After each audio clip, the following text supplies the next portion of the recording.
problema é com careca ele. Foi o grande problema da vida dele. Nesse vídeo, o ministro Alexandre de Moraes deixa bem claro que já está com todas as provas na mão, pessoal nas mãos, e vai para cima dos golpistas, os financiadores, o pessoal dos acampamentos, todo mundo, galera. Vai ser prisão para Bolsonaro. A gente sabe que está demorando um pouco, né, pelo que ele fez com o nosso país, mas o Alexandre de Moraes está aí, o nosso defensor da democracia, e vai ser prisão para o Bolsonaro. É questão de dias, galera.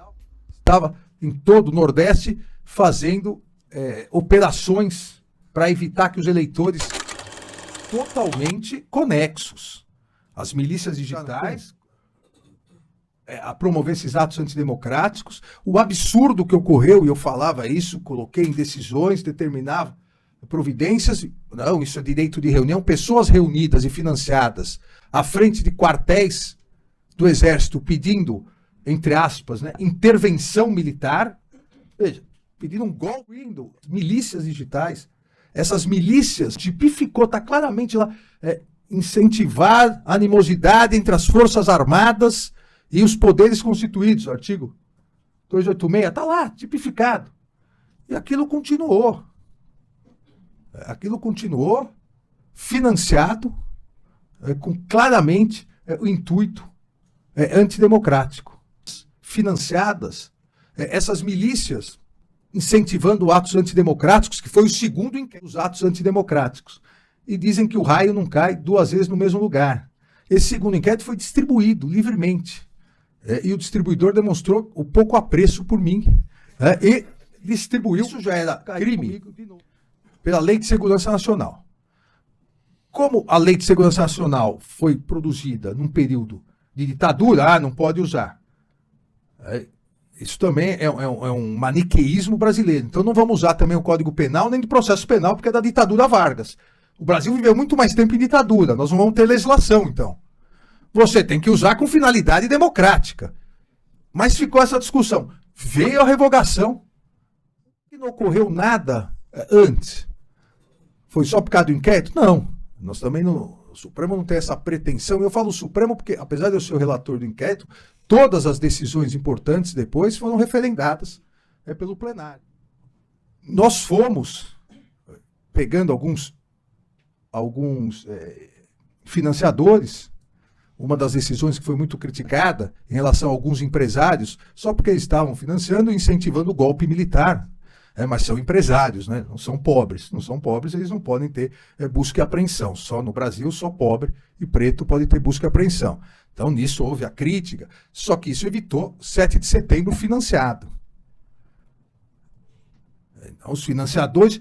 E aí, o que ocorreu para as eleições? Todos acompanharam aqui. Uma sucessão de tentativas de descredibilizar a justiça eleitoral.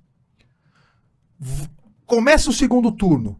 Imediatamente se determina, por parte da Presidência da República, a abertura de inquérito contra os institutos de pesquisa, abertura de inquérito policial e procedimento no CAD. Isso quinta-feira, às 5 horas. Como que eu lembro? Porque quinta-feira, às 6 horas, eu determinei o trancamento do inquérito. Claramente era uma forma de tentar influenciar nas eleições. Um candidato, na chefia do executivo, determinar que a Polícia Federal e o CAD atuem contra a imprensa, porque os grandes órgãos de pesquisa são ligados. A tentativa de tentar melar as eleições na véspera, numa segunda-feira, o segundo turno era no domingo, numa segunda-feira, dizendo que 30 mil inserções de rádios de um dos determinados candidatos tinham sido suprimidas para o TSE determinar imediatamente ou o adiamento do segundo turno ou a reposição. Um negócio patético, se não fosse agressivo à democracia. Só olhar o laudo que foi feito, falava, isso é streaming, não é rádio. E nós sabemos que não há obrigatoriedade de passar a propaganda eleitoral gratuita no streaming.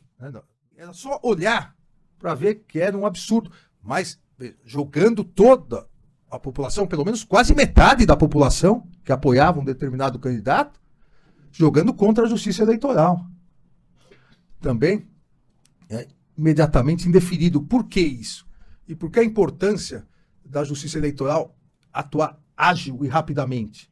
E assim que eu assumi, de ter uma portaria de que todas, durante a eleição, todas as decisões monocráticas, inclusive as minhas, todas deveriam ser submetidas em 24 horas ao plenário, para garantir a força institucional.